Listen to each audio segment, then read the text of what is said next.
What's up everyone, John Rettinger from Techno Buffalo here with an unboxing of the newest flagship Android phone from Sony Ericsson. This is the Xperia Arc in a slew of Android competition. Let's see if this guy stands out.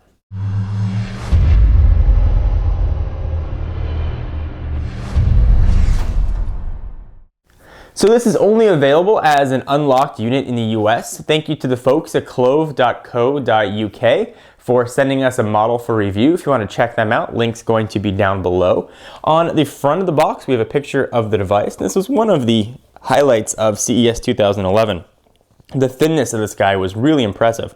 But that was back a few months ago, and there have been a lot of phones announced since.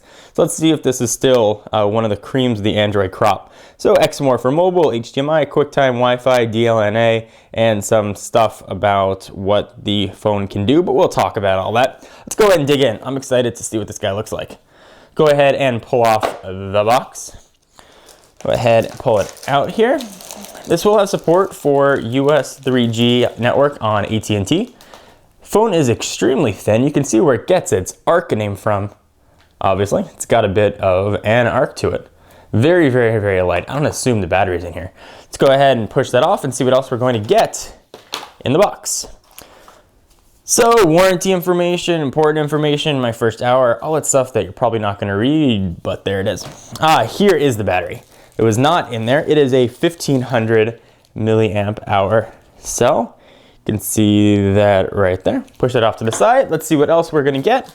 Looks like Sony Ericsson was nice enough to include a mini HDMI to HDMI cord. Very nice. You expect a bit of premium accessories when you buy an unlocked device. You're paying a premium for the phone. You'd expect accessories like this to be included, so it's always nice when they oblige. You're gonna have a pair of headphones. You've got those jelly rubber tips on them, and there's a microphone, and there's that Sony Ericsson silica stuff so it doesn't go bad. And you're gonna have a microphone with the volume controls on it, and a button on the back for sending and ending your calls. We've got a wall charger. If you are in the US, you're probably not going to want to use this one, but it's just HDMI, so anything will work. And then there is the, looks like a right angle mini HDMI cord and a screen protector.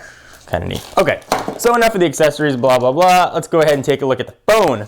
Most importantly, because this is where all the action happens. So I'm going to go ahead, pop in the battery, and while it's booting up, I'll run you through the specs. Alright, so the back comes off very easily. Just flip your fingernail under there and pull off. A little bit of a plastic comes out. You're going to have an 8 GB micro SD card installed. Let's go ahead, take the battery, pop it in, and let's do a power and boot up. And I'll walk you through and show you what you can expect with your Sony Ericsson Xperia Arc. So the power button, I'm assuming, is going to be living somewhere on here. There it is in the upper left-hand corner. Alright, so this will boot up and I will run you through the specs of this guy because there is actually quite a bit here. So it has a bit of an odd screen size. Most phones we're seeing are 4 inches or 4.3 inches. This guy is actually 4.2 inches diagonal with a pretty high resolution of 480 by 854. It's got support for Sony Mobile Bravia engine in it. It's not support, it's got it in there. Supposedly you're going to get much better graphics. You're going to get very sharp images, pictures, text, everything is going to look quite nice. From what I remember from CES, the images and video on here really did look very good. It is running Android 2.3 Gingerbread with Sony Ericsson's Timescape UI on it. It has on its hump an 8 megapixel camera, which of course will autofocus, and LED flash. It also has a smile detector, so if you're grumpy, it's not going to take a picture of you. It will record video in 720p, however, at 30 frames per second. And we're looking right here at the Timescape UI home screen. It's the same UI we saw with the Xperia Play, being powered by a 1 GHz Scorpion processor, and that is a single core, but this guy should be relatively quick. We've got 3 buttons here across the bottom. This is what Sony Ericsson is doing with their Android phones now. We don't have a search button, but you do have sort of standard looking Android buttons at least. You've got your back, your home, and your menu button. A little bit of an odd order. What we don't have, however, is a front-facing camera, so you're not going to be seeing any of that here. On the left, a 3.5mm headset jack. You can follow that slim and slender body. It's like a supermodel. All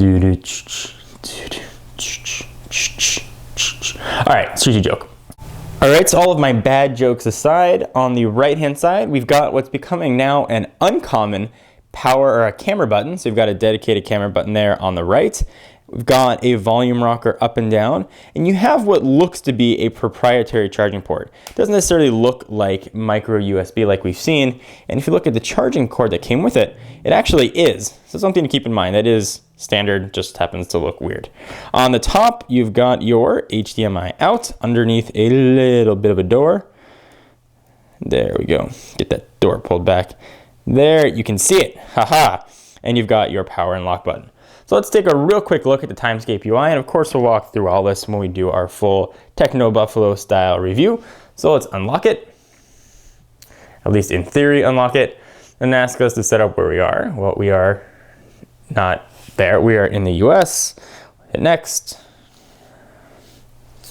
Please insert SIM card and restart your phone. Well, I don't have a SIM card in there, so maybe I'm probably agreeing to have my location tracked and people always know where I am. Here we go. Okay, so we've got some Timescapey goodness.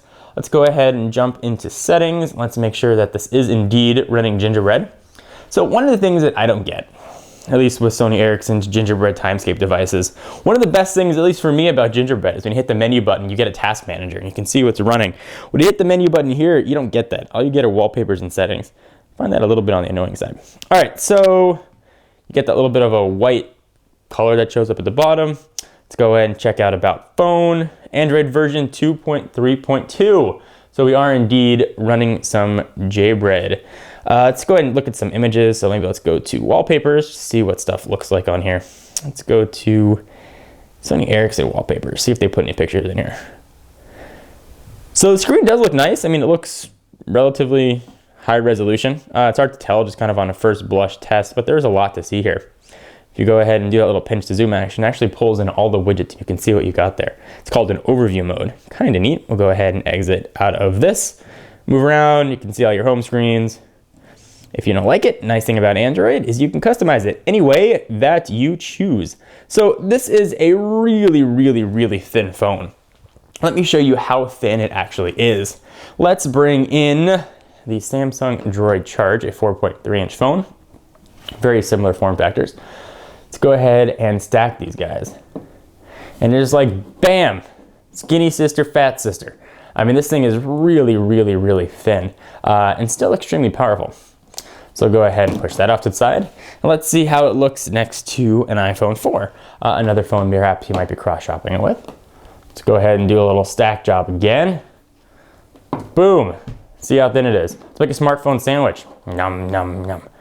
You can definitely see how thin the Xperia Arc is. So I'll be doing a full review and overview of this guy and showing you some of the features, telling you what I like and don't like about it, and all the rest of that business. Anything in particular that you want to see, be sure to leave them in the comments down below. I am John Rettinger from Techno Buffalo, and I'll see you in the next video.